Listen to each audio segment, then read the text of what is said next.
Air solution online YouTube চ্যানেলে তোমাদের সকলকে স্বাগত। তো এখন আমি আলোচনা করব আরিফ সাধারণ স্যারের অবজেক্টিভ অ্যারিথমেটিক বই থেকে নাম্বার সিস্টেমের ক্লাস নাম্বার 6 নিয়ে। এর আগে আমি 5টা ক্লাস আপলোড করে দিয়েছি, যারা দেখোনি তারা দেখে নেবে। আমরা আজকে আলোচনা করব ক্লাস নাম্বার 6 নিয়ে। ওকে, তো এর আগের ক্লাসগুলো না দেখলে হয়তো তোমাদের একটু প্রবলেম হতে পারে আজকের ক্লাসটি। তো প্রত্যেককে রিকোয়েস্ট করব তোমরা আজকের ক্লাসটা একটু দেখে নাও, কেমন? আগের ক্লাসগুলো দেখে নাও। দেখো, আমাদের ফার্স্ট যে কোশ্চেন রয়েছে, আশা করি প্রত্যেকে দেখতে পাচ্ছ। Question number 96। আহ বলা হয়েছে 1 3 5, দেখো এখানে ডট ডট রয়েছে। এইভাবে সিরিজটা চলছে। তো এই সিরিজটাকে যদি আমরা আপ টু 25, ঠিক আছে, সংখ্যাগুলো পরস্পরের সাথে আমরা গুণ করি, তাহলে গুণফলের ডান প্রান্তে শূন্যের সংখ্যা কতগুলো হবে, অর্থাৎ find out the number of zero. তো জিরো কিভাবে বের করতে হয়? এর আগের ক্লাসে আমরা বলেছিলাম বা জেনেছিলাম যে 0 পেতে গেলে একটা 2 এবং একটা 5 এর পেয়ারের দরকার হয়। একেকটা পেয়ারের জন্য আমরা একেকটা 0 পাই। তো এখানে আমরা দেখব যে সিরিজটা রয়েছে কি আছে, দেখো 1, তাই তো, 3, 5, তারপরে কি হবে 7, তারপরে হবে 9। তো এইভাবে কত অবধি না, আপ টু 25। তো আমি এখানটায় 25 লিখি। এবার দেখো, তোমরা জানো যে একটা 0 পেতে গেলে 2 আর 5 এর পেয়ার খুলতে হয়। তো এই যে সিরিজটা, এটা কিন্তু একটা বিজোড় সংখ্যার সিরিজ। আর এই বিজোড় সংখ্যার সিরিজে কোথাও কিন্তু আমরা 2 পাবো না। আর যদি আমরা 2 খুঁজে না পাই তাহলে তো 0 হবে না। কারণ তুমি বলবে স্যার এখানে তো 5 আছে। তো শুধু 5 থাকলে তো হবে না। 5 এর সাথে একটা 2 এরও প্রয়োজন আছে। এই 5 আর একটা 2 মিলেই কিন্তু একটা 0 তৈরি করে। তো এখানে যখন 2 নেই তাহলে শুধু 5 দিয়ে কি করে হবে? তাহলে আমরা এখানে উত্তর করব যে 0, অর্থাৎ একটিও পাবো না, কিন্তু একটিও নয়, অর্থাৎ শূন্যটি। ঠিক আছে? চলো পরের কোশ্চেন। যদি বুঝতে প্রবলেম হয় তোমরা আমাকে একটু কমেন্ট করে জানিও, কেমন? পরের কোশ্চেন খুব সুন্দর একটা কোশ্চেন। হ্যাঁ, বলা হয়েছে the number 6n square plus 6n for a natural number n is always divisible by। n হচ্ছে একটা কি প্রকৃত সংখ্যা। তো 6n square plus 6n সংখ্যাটি কোন সংখ্যা দ্বারা সম্পূর্ণরূপে বিভাজ্য হবে? দেখো, এটা করার সবথেকে সহজ উপায় হচ্ছে তুমি এই n এর যেকোনো একটা ভ্যালু ধরে নাও। n বলে দিয়েছে একটা কি ন্যাচারাল নাম্বার। একটা ন্যাচারাল নাম্বার মিন্স একটা স্বাভাবিক সংখ্যা। তো আমি সহজ উপায়টা আগে বলে দিই। তুমি যেকোনো একটা n এর ভ্যালু ধরো, যদি তুমি n এর মানটা 1 ধরো তাহলে কত হবে? দেখো, n এর মানটা যখন আমি 1 ধরলাম তাহলে একটু ভালো করে বোঝার চেষ্টা করো প্রত্যেকে। 6 into 1, এটা ক্যালকুলেশন করলে কত হবে? দেখো, 1 এর স্কয়ার করলে 1, অর্থাৎ 6 হবে, প্লাস 6, তাহলে কত পেলাম আমরা? 12। তো আমরা বলতে পারি যে সংখ্যাটি 12 দ্বারা বিভাজ্য। শুধু 12 কিন্তু নয়, শুধু 12 নয়। যে সংখ্যাকে আমরা 12 দ্বারা ভাগ করতে পারি সেটা কিন্তু 2 দ্বারা এবং 6 দ্বারাও বিভাজ্য হবে। তো এখান থেকে আমরা বলতে পারি যে 12 দ্বারা বিভাজ্য এবং 6 দ্বারা বিভাজ্য। শুধুমাত্র 6 হবে না বা শুধুমাত্র 12 হবে না কিন্তু। তাহলে এটা যেন খেয়াল থাকে। এটা হলো শর্ট এ করার প্রসেস। যদি এই কোশ্চেনটাকে একটু ডিটেইলস এ করো তাহলে কি হবে? তখন তোমাকে যেটা করতে হবে, দেখো এই যে যেটা রয়েছে 6n স্কয়ার প্লাস 6n, আমি সবার প্রথমে কি করব, এখান থেকে কমন নেব। এখান থেকে কি কমন যাবে বলো তো? এখান থেকে 6n কমন যাবে। তাহলে কি পড়ে থাকবে? n প্লাস 1, যা কিনা দেখো দেখে তুমি বলবে যে স্যার এটা তো 6 দ্বারা ভাগ যাচ্ছে, is divisible by 6। শুধু 6 নয়, 6 এবং 12 দ্বারা ভাগ যাবে। কেন? কারণ এই যে n ইনটু n প্লাস 1, এটা কিন্তু একটা জোড় সংখ্যা। এটা কিন্তু একটা জোড় সংখ্যা, একটা ইভেন নাম্বার। এটা হলো একটা ইভেন নাম্বার। ওকে? তো যদি তোমাদের বুঝতে কারো প্রবলেম হয় তোমরা একটু জানাবে। তাহলে n ইনটু n প্লাস 1, যেহেতু এখানে একটি জোড় সংখ্যা তাই আমরা বলতে পারি সংখ্যাটি শুধুমাত্র n দ্বারা 6 দ্বারা নয় 12 দ্বারা ডিভিজিবল হবে। তুমি n এর যেকোনো ভ্যালু এখানে পুট করো, তুমি যেকোনো, দেখো স্বাভাবিক সংখ্যা তো আমরা জানি যে 1 থেকে শুরু হয়। 1 থেকে যেকোনো সংখ্যা এখানে বসিয়ে দেখো, সংখ্যাটি 6 এবং 12 দ্বারা বিভাজ্য হবে। তো আমরা এখান থেকে অপশন বি উত্তর। পরের কোশ্চেন। একটি সংখ্যাকে 7 দিয়ে গুণ করলে গুণফলের প্রতিটি অঙ্ক 3 হয়। এইরকম ক্ষুদ্রতম সংখ্যাটি কত? ঠিক এইরকম একটি কোশ্চেন আমরা এর আগের ক্লাসেও বলেছিলাম। দেখো, তার মানে ব্যাপারটা হচ্ছে কি বলতো, 7 দিয়ে এই 4 টের মধ্যে কোন একটি সংখ্যাকে আমরা গুণ করব, তো এক এক করে গুণ করা তো সম্ভব নয়। আবার কি বলা হচ্ছে গুণফলের প্রতিটি অঙ্ক 3 হবে। মানে কি গুণ করলে যেটা উত্তর হবে সমস্ত ডিজিট গুলোই নাকি 3 হবে। তো এই যে 7 দ্বারা ভাগ, এবার আমার মাথায় রুল এলো যে আমরা জানি কোন সংখ্যা যদি 6 বার রিপিট করে, ধরো আমি বললাম 6 2 বার 3 বার 4 বার 5 বার 6 বার, এই যে কোনো সংখ্যা যদি 6 বার রিপিট করে একটা 6 অঙ্কের সংখ্যা তৈরি হবে। আর এই সংখ্যাটি কি দ্বারা বিভাজ্য হবে? 3 7 11 13 37 এবং 39 দ্বারা বিভাজ্য। অলওয়েজ আমরা বলবো এই সংখ্যাগুলো দ্বারা বিভাজ্য। তো এর মধ্যেই দেখো কোশ্চেনে 7 রয়েছে। আবার এদের প্রত্যেকটা সংখ্যা নাকি 3 হবে। তার মানে ব্যাপারটা হচ্ছে এরকম যে প্রত্যেকটা সংখ্যা 3 হবে, তাতে কোনো সমস্যা নেই। যদি প্রত্যেকটা সংখ্যা 3 ও হয় আমরা বলতে পারি সেই সংখ্যাগুলো obviously 3 7 11 13 37 39 দ্বারাই কিন্তু বিভাজ্য হবে। তাহলে এটা তো আমরা বুঝতে পারলাম যে সংখ্যা ৬টাই হবে। তার কম কিন্তু হবে না। তার কম হলে আবার ভাগ যাবে না। তাহলে এবার তুমি যেটা করবে, এই সংখ্যাটিকে যদি ডাইরেক্ট তুমি 7 দিয়ে ভাগ করে দাও, তাহলে কত গুণ করলে সেই সংখ্যাটি চলে আসবে। কারণ ব্যাপারটা কি যে কত, এই ৪ টের মধ্যে কোনো একটা সংখ্যাকে আমরা গুণ করব কি দ্বারা? 7 দ্বারা। তা গুণ করলে গুণফলটা কি হবে? এই যে ৬ টা ৬ হবে। এবার ৬ টাই যে ৬ হবে এটা কি করে বুঝলাম? এটা বোঝানোর জন্যই এই কনসেপ্টটা তোমাদেরকে দেওয়া। মানে ব্যাপারটা কি? এই ৭ দিয়ে যদি এটাকে ভাগ করে দাও তোমার এটা চলে আসবে। তো চলো আমরা একটু ভাগ করে দেখি। তো ৭ দিয়ে যখন একে ভাগ করবে কত হবে? ৭ দিয়ে যখন ভাগ করবে ৪ সাথে ২৮, ৪ তো হবে প্রত্যেকটারই ৪ রয়েছে। এরপর কি আছে দেখো। ৪ সাথে ২৮, ৮ আছে ১৩ সমান ৫ তাহলে হবে ৫৩। কত হবে? ৭ ২৮ ৭ ৮ বার যাবে না, ৭ ৭ ৪৯ হবে। তাই তো? তাহলে 47 তাহলে এখন অব্দি আমরা একটা বাদ দিতে পারলাম। চলো দেখি এর পরে কি হয়। তাহলে আ কত হলো? ৪৯ রাইট? ৪৯ ৯ আছে ১৩ সমান কত? ৯ ৪ হলে তাহলে ৪৩ হলো। এরপরে কত হবে? ৬ বার হবে। ৬ সাথে ৪২ তো ৬ এখানে আছে, এখানে আছে। এখানে কিন্তু ৬ নেই, এটা বাদ। তাহলে ৬ সাথে ৪২ ১৩ হলো। এবার কি করব আমরা? ৭ অঙ্কে ৭ একবার যাবে। তো ৭ অঙ্কে ৭ কোথায় আছে? আমরা কি ঠিক করছি? আ হ্যাঁ, ৭ অঙ্কে ৭। দেখো অপশন নাম্বার এ তে রয়েছে। তো আমার এখানে কিন্তু 98 এর উত্তর কি? অপশন এ চলে এসেছে। আমরা কিন্তু কমপ্লিট যে ভাগ করতে হবে এরকম কিন্তু কোনো ব্যাপার নেই। আমরা এইভাবেও কিন্তু উত্তরগুলো করতে পারি। শুধু দরকার হচ্ছে তোমার কনসেপ্ট। কনসেপ্ট যদি কারো ক্লিয়ার না থাকে তাহলে কখনোই করতে পারবে না। সবথেকে মজার একটা বিষয় কি রবিবারে যে প্রাইমারি টেটের এক্সামটি হয়েছে, তুমি দেখবে আমি যে নাম্বার সিস্টেমের ৫ টা ক্লাস করিয়েছি, ৫ টা ক্লাসের থেকেই ২ টো কোয়েশ্চেন কমন হচ্ছে। ঠিক আছে? একটা হচ্ছে ৮৮ দ্বারা ভাগের যে কনসেপ্ট বা রুলস, আরেকটা হচ্ছে যে কোন একটি সংখ্যাকে এত দিয়ে ভাগ করলে এত অবশিষ্ট থাকবে। তাহলে ওই সংখ্যাকে এত দিয়ে ভাগ করলে কত অবশিষ্ট থাকবে। এগুলো কিভাবে শর্ট এ করতে হয় এটাও কিন্তু শিখিয়ে দিয়েছি। তো যারা আমার ক্লাসগুলো ফলো করে আশা করি তারা শর্টকাট ওয়েতে কিন্তু অঙ্কের উত্তর করে আসতে পারবে। তো বাদেই।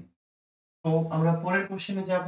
দেখো খুব সহজ একটা কোয়েশ্চেন ৩ দিয়ে শুরু এবং ৫ দিয়ে শেষ হওয়া ৫ অঙ্কের ক্ষুদ্রতম সংখ্যা। তাহলে এই ৪ টের মধ্যে কোনো না কোনো হবে এটা তো কনফার্ম। কিন্তু কন্ডিশন কি প্রথমে ৩ দিয়ে শুরু হতে হবে এবং শেষে ৫ থাকবে। তাহলে দেখো প্রথমে ৩ দিয়ে আচ্ছা শেষে ৫ প্রত্যেকটা সংখ্যারই কিন্তু তাই আছে। এটা কিন্তু উল্টো। তাহলে এটা কিন্তু উত্তর হবে না। এবার দেখো এটা ৩ এর পরে সব 0 আছে। তার মানে কি আমরা বলতে পারি ৩০০০০৫ তাই না? এটা ৩১০০০ এটা ৩০০০১৫ তাহলে তুমি বলবে স্যার সবথেকে ছোট তো এটা ৩০০০০৫ এটা আসলে অঙ্কের মধ্যে পড়ে না। এগুলো কপাল খারাপ থাকলে হয়তো পরীক্ষায় দেখা যেতে পারে। তাছাড়া কিন্তু আমরা সচরাচর এগুলো পাই না। দেখো একটা বইতে ভাই ধরো এই বইয়ের কথাই যদি বলতে হয় ১২১ টা কোয়েশ্চেন রয়েছে। তোমার কি মনে হয় যে ১২১ টা কোয়েশ্চেনই আমাকে করতে হবে? একদমই নয় কিন্তু। তুমি ওই ১২১ তো তুমি মোটামুটি ৭০ থেকে ৮০ টা কোয়েশ্চেন করো। বাকি কোয়েশ্চেন গুলোর কোনো দরকারই নেই। নরমাল কিছু দেখবে যোগ, বিয়োগ, গুণ, ভাগ রয়েছে। সেটা করা আর না করা সমান। সেই কোয়েশ্চেন গুলো আমিও কিন্তু স্কিপ করে গেছি। কেমন? পরের কোয়েশ্চেন দেখো কি বলা হয়েছে। ৪ টি মৌলিক সংখ্যা ঊর্ধ্বক্রমে লেখা আছে। প্রথম ৩ টি সংখ্যার গুণফল হচ্ছে ৩৮৫ এবং শেষের ৩ টি সংখ্যার গুণফল হচ্ছে ১০০১। ওকে? ১০০১ প্রথম সংখ্যাটি কত? দেখো আমি তো জানি না সংখ্যাগুলো। আমি যদি একটু এভাবে ধরি যে একটি সংখ্যা A, আরেকটি হচ্ছে B, আরেকটি C এবং শেষ সংখ্যাটি হচ্ছে D। যদি ৪ টি সংখ্যা এটা হয় এখন একটু কোশ্চেন বলে দিয়েছে যে প্রথম তিনটি সংখ্যার গুণফল। তাহলে প্রথম তিনটি সংখ্যাকে কি আমি এভাবে লিখতে পারি? এ, বি, সি। কত এদের গুণফল? আচ্ছা, এদের গুণফল হচ্ছে 385। চলো আমি লিখে দিলাম। আবার ওরা আচ্ছা সরি 385। আবার বলল শেষের তিনটি সংখ্যার গুণফল। শেষের তিনটি সংখ্যা মিন্স এই যে বি, সি, ডি। তো আমি যদি এখানটা লিখি B, C, D, B, C, D কত? 1 0 0। এবার এখান থেকে কি করে আমি এ বের করব? দেখো খুব সহজ একটা প্রসেস, আমরা ডিভাইডেড করে দিই। কেন করলাম? এই বি আর সি, এই বি আর সি কেটে যাবে। তাহলে এখানে আমরা এ এর ভ্যালু পাবো, আমরা এখানে ডি এর ভ্যালুটা পাবো। তার মানে এটাকে আমাকে কাটতে হবে কি দিয়ে কাটবো? 11 দিয়ে কাটবো। 11 দিয়ে কাটলে 9 11 99, 11 কে 11 দিয়ে কাটলে কত হবে? 3 11 33, 5 11 55। 7 দিয়ে কাটলে কত হবে? 7 13 91, 7 দিয়ে কাটলে কত হবে? 5। তো আমার কিন্তু উত্তর চলে এসেছে 5/13। 5 হচ্ছে কার ভ্যালু? a এর ভ্যালু। 13 হচ্ছে b এর ভ্যালু। এই তো এটা হচ্ছে তোমার a, এটা হচ্ছে b। সরি এটা b তো নয়, এটা d। এটা d। তো এখানে তো a চেয়েছে, a হবে কিন্তু অপশন a, অর্থাৎ 5 হয়ে যাবে। তো যদি তোমাদের ক্লাসটি ভালো লেগে থাকে এবং তোমরা বুঝতে পারো, প্লিজ এট লিস্ট একটু কমেন্ট করে জানিও। আর শেয়ার করতে ভুলো না কিন্তু, কেমন? যদি চাও এই বইয়ের কমপ্লিট সলিউশন পেতে। আচ্ছা দেখো পরের কোশ্চেন। দুইটি ক্রমিক বিজোড় সংখ্যার বর্গের পার্থক্য সর্বদা কত দ্বারা বিভাজ্য? তার মানে কি? এখানে কিন্তু নির্দিষ্ট করে কোনো সংখ্যা বলে দেয়নি। ওরা বলল যে যেকোনো দুটি বিজোড় সংখ্যা, তাই তো? যেকোনো দুটি বিজোড় সংখ্যার বর্গের পার্থক্য। তো তুমি কি করবে? তোমার ইচ্ছে মতো যেকোনো দুটো সংখ্যা তুমি তোলো। তবে হ্যাঁ, মনে রাখবে দেখো এখানে কনজিউটিভ বলে দিয়েছে, অর্থাৎ পর পর হতে হবে সংখ্যা দুটো। তাহলে বিজোড় সংখ্যা কত নেব? আমি ধরো একটা 3 নিলাম, আর একটা ধরো 5 নিলাম।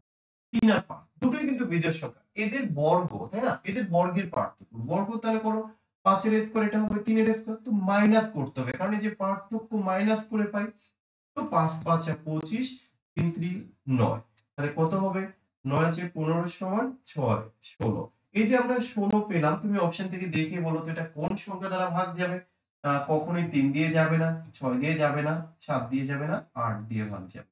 তাহলে আমরা বলতে পারি দুটি ক্রমিক বিজোড় সংখ্যার বর্গের পার্থক্য সবসময় 8 দ্বারা বিভাজ্য হবে। এই ধরে করার কোনো প্রয়োজন নেই। তুমি যেকোনো একটা সংখ্যা পুট করে দেখো, তাহলে কিন্তু তোমার উত্তরটা এত সহজে চলে আসবে। ওকে, পরের কোশ্চেন। একটি ধনাত্মক সংখ্যাকে মানে পজিটিভ 1000 এর সাথে যোগ করলে প্রাপ্ত যোগফলটি সংখ্যাটির সাথে 1000 গুণ করলে প্রাপ্ত গুণফলের থেকে বড় হবে। তাহলে সেই ধনাত্মক সংখ্যাটি, ভাই আমি তো সংখ্যাটি জানি না, তো জানি না যখন একটা কাজ আমি ধরে নিলাম যে সংখ্যাটি x। এবার কি বলা হয়েছে? ওই ধনাত্মক সংখ্যাকে 1000 এর সাথে যদি যোগ করা হয়, তাহলে আমি কি করব? একে 1000 এর সাথে যোগ, তাহলে 1000 প্লাস x যোগ করলে এই যে যোগফল, তাহলে এই যে লিখলাম আমি যোগফল। এই যোগফল কি হবে? এই যোগফল নাকি সংখ্যাটির সাথে 1000, সংখ্যাটা কত? x, তার সাথে ওই 1000 গুণ করে, এই যে গুণ করলাম 1000, 1000 যদি গুণ করা হয় তাহলে সেটা নাকি প্রাপ্ত গুণফলের থেকে বড় হবে। এই গুণফলের থেকে নাকি বড় হবে। ওকে ফাইন, ঠিক আছে, বড় হোক। এবার এখানে চেয়েছে সেই ধনাত্মক সংখ্যাটি কত, মানে x কত। দেখো কিভাবে করবে। এখানে তোমার রয়েছে 1000, তাই তো? এটা হচ্ছে x, এটা 1000 x। আমরা x টাকে যদি সাইড চেঞ্জ করি তাহলে কত হবে? এই 1000 x এর থেকে x বাদ দিলে কত লিখবে তুমি? 999 x হবে। ইকুয়াল টু কত? ইকুয়াল টু হবে 1000, রাইট? তো x এর ভ্যালুটা কত হবে? তুমি ওই 1000 কে যদি 999 দ্বারা ডিভাইডেড করো, তাহলে মিনিমাম একবার তো ভাগ যায়। তো আমরা এখানে বলতে পারি আমার সেই পজিটিভ সংখ্যাটি হচ্ছে কিন্তু 1। শেষ। আমাকে এই কোশ্চেন গুলো বুঝতে হবে, কেমন? আর নাম্বার সিস্টেমটা কিন্তু ভীষণ ইম্পর্টেন্ট একটা চ্যাপ্টার। নাম্বার সিস্টেম যদি তুমি ভালো করে শিখতে পারো, তাহলে কিন্তু যেকোনো চ্যাপ্টার অনেক সহজেই তুমি করতে পারবে। পরের কোশ্চেন বলা হয়েছে শূন্য ভাগশেষ থাকবে এমন একটি ভাগ অঙ্কের প্রশ্নে একজন পরীক্ষার্থী ভাজক হিসেবে 21 এর পরিবর্তে 12 নিয়েছে। মানে তো সে ভুল করলো। তো 21 এর পরিবর্তে 12 যখন নিয়েছে তার প্রাপ্ত ভাগফল এসেছে 35। তাহলে সঠিক ভাগফলটি কত? তাহলে তো দেখো তাকে 21 দিয়ে ভাগ করতে বলা হয়েছে, বাট সে 12 নিয়েছে, তাই তো? এই যে হিসেবে 21 এর পরিবর্তে 12 নিল। তাহলে 12 নিয়েছে। 12 নেওয়াতে তার ভাগফল এসেছে এটা। আমি দেখি 12 এর হাতে যে সংখ্যাটি সেই সংখ্যাটি কত আগে দেখি। তো চলো সংখ্যাটি আমরা দেখি।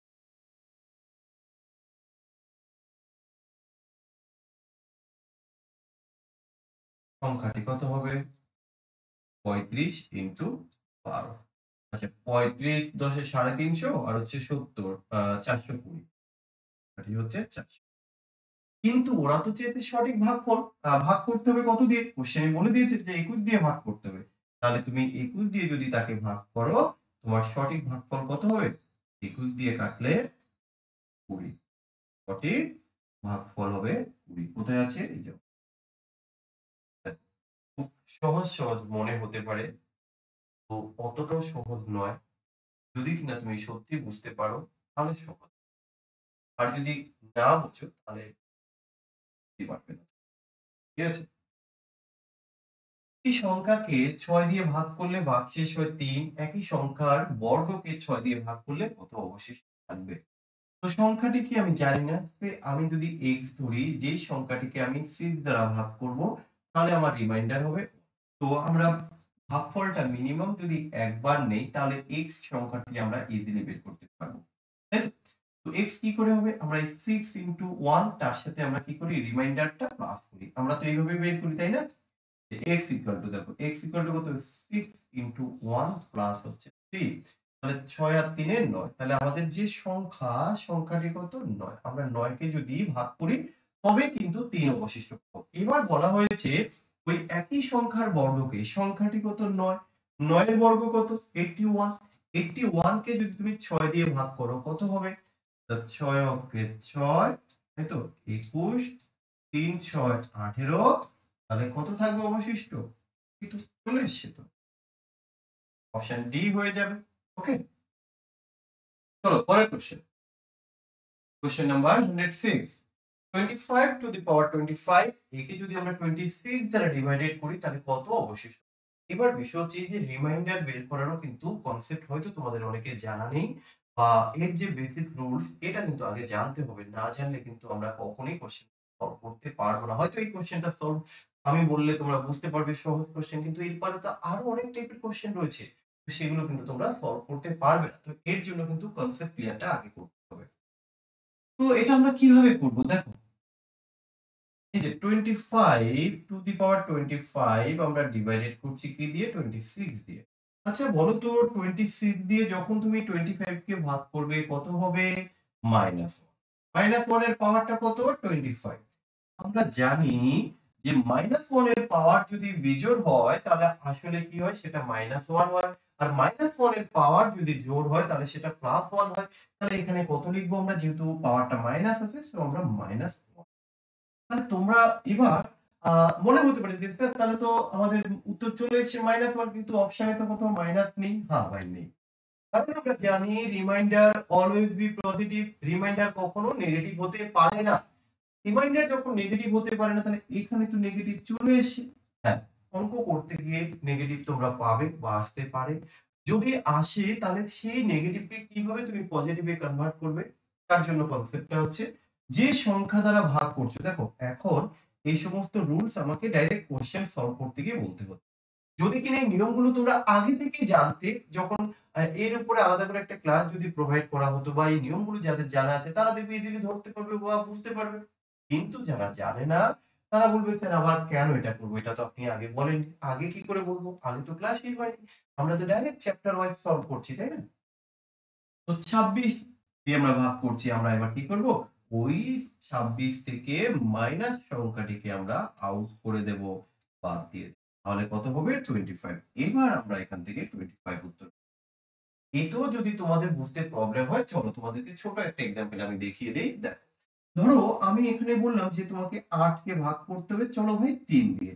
তো তুমি বলবে স্যার ৮ কে যদি ৩ দিয়ে ভাগ করি তাহলে অবশিষ্ট হবে ৩ দুগুণে ৬, ২ হবে স্যার অবশিষ্ট। ইয়েস একদম ঠিক, এটা পজিটিভ। যদি আমি নেগেটিভে করি, তুমি ৮ এর ৩ এর ঘরের নামতা কতবার পড়েছো? তুমি ৩ এর ঘরের নামতা দুবার পড়েছো। আমি ৩ এর ঘরের নামতা যদি ৩ বার পড়ি তাহলে ৩ তিরিকে ৯, কিন্তু আছে ৮। তো আমার এখানে চলে এসেছে মাইনাস। তো তুমি বলবে স্যার আপনি আবার মাথাপুরি করে কেন আপনি মাইনাসে নিচ্ছেন কেন? ৩ বার নিচ্ছেন। এই কারণেই নিচ্ছি তোমাদের বোঝানোর জন্য। দেখো আমরা জানি যে আমাদের রিমাইন্ডার কিন্তু পজিটিভ থাকে। তো +2 আমাদের রিমাইন্ডার, বাট আমি যাই হোক একটু মাথাভরি করে এখানে নেগেটিভে নিয়ে এসেছি -1, কিন্তু হ্যাঁ -1 চলে এসছে। তাহলে কি আমি ভুল করছি? না ভাই, আমি ভুল করিনি। আমি মাইনাস থেকে কি করে পজিটিভে আসতে হয় দেখাচ্ছি। তুমি যে সংখ্যা দিয়ে ভাগ করছো কত? ৩ দিয়ে ভাগ করছো। আমরা বলেছিলাম নিয়ম, যে সংখ্যা দ্বারা ভাগ করছো সেই সংখ্যাটা থেকে বাদ দেবে। কি? ওই নেগেটিভ সংখ্যাটি। তাহলে -1 আমরা বাদ দিচ্ছি। কত থাকলো? এই দেখো ২। তো তুমি এখানে ২ করেছো, আমিও তো ২ আনলাম। হ্যাঁ, আমি নেগেটিভ করে ২ এনেছি। তাই তো? ২ করে মানে নেগেটিভ এসছিল, সেখান থেকে আমি পজিটিভ ২ এনেছি। কিভাবে এনেছি? এটা বোঝানোর জন্যই কিন্তু দেওয়া, যে এখানে দেখো এই যে মাইনাস কোশ্চেনে অনেক সময় করতে গেলে মাইনাস আসবে। সে মাইনাসকে কি করে পজিটিভে বা প্লাসে আনতে হয় এটার জন্যই কিন্তু আমি মাথাভুরি করেছি। ওকে? এমনিতে মাথাভুরি করিনি। তো এখানে -1 পেয়েছো। তো এখানে তো -1 হতে পারে না। তাহলে ভাগ করছো 26 দিয়ে। তো 26 থেকে তুমি 1 মাইনাস করে, ওকে? পরের কোশ্চেন দেখি কি আছে। 49 টু দি পাওয়ার 15 মাইনাস 1 কোন সংখ্যা দ্বারা বিভাজ্য? এটাও কিন্তু খুব সুন্দর এবং ইন্টারেস্টিং একটা কোশ্চেন। অনেকেই আছে যারা এই কোশ্চেনটা কিন্তু একটু গুলিয়ে ফেলে। তো এখানে কিন্তু একটা বেসিক রুলস তোমাকে জানতে হবে। আহ x two the power n minus 1 কি, আচ্ছা, -1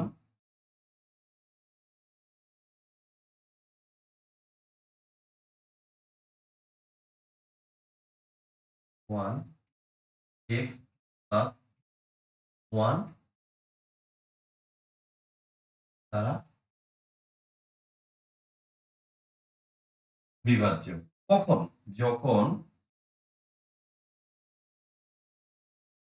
n কেন লিখি? যখন, হ্যাঁ ঠিক, সরি, যখন n একটি জোড় সংখ্যা। এর আরো কিছু কনসেপ্ট রয়েছে, তো যাই হোক সেগুলো আর এখানে এক্সট্রা আমি বলছি না। জোড় সংখ্যা হবে। এবার এটুকু না জানলে তো তুমি করতে পারবে না। তাহলে এবার দেখো আমরা কি বললাম, x two the power n minus 1 কি x প্লাস 1 দ্বারা বিভাজ্য হবে যখন x n একটি জোড় সংখ্যা হবে। তাহলে দেখো এই যে সংখ্যাটি রয়েছে, আমি যদি একটু লিখি 49 টু দি পাওয়ার 15 মাইনাস 1, আমরা এটাকে লিখতে পারি 7। দেখো তো এইভাবে লেখা যায় কিনা? আমরা এটাকে লিখতে পারি 7 টু দি পাওয়ার 30 মাইনাস। একটা জিনিস লক্ষ্য করো, এই যে x two the power n, এই n কি, n যদি একটি জোড় সংখ্যা হয়, এই দেখো x টু দি পাওয়ার, এটা তো n, এই n যদি একটা জোড় সংখ্যা হয় তাহলে আমরা বলেছিলাম যে সংখ্যাটা x প্লাস 1 দ্বারা বিভাজ্য হবে, তাই তো? তাহলে এই যে সংখ্যাটি রয়েছে এটাকে x ধরেছি, এটা 1, তাই তো? তাহলে এই x প্লাস 1 দ্যাট মিন আমি বলতে পারি সংখ্যাটি 7 প্লাস 1 দ্বারা বিভাজ্য হবে। তো 7 প্লাস 1 দ্যাট মিন কত? 8। আমি ডাইরেক্ট বলতেই পারি এবার যে সংখ্যাটি 8 দ্বারা বিভাজ্য।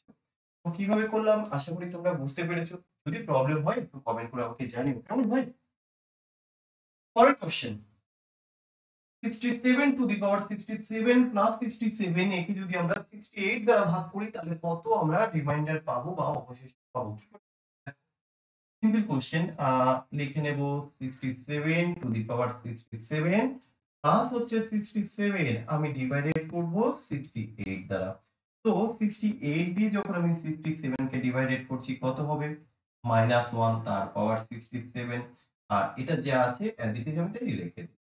এবার এখানে দেখো -1 এর পাওয়ারটা তো বিজোড় আছে, তো আমি -1 লিখলাম, আর এখানে যা আছে 67। দেখো -1 আর হচ্ছে +67, সো এটা ক্যালকুলেশন করলে আমরা পাবো কি +66। কোথায় আছে +66? অপশন সি তে রয়েছে।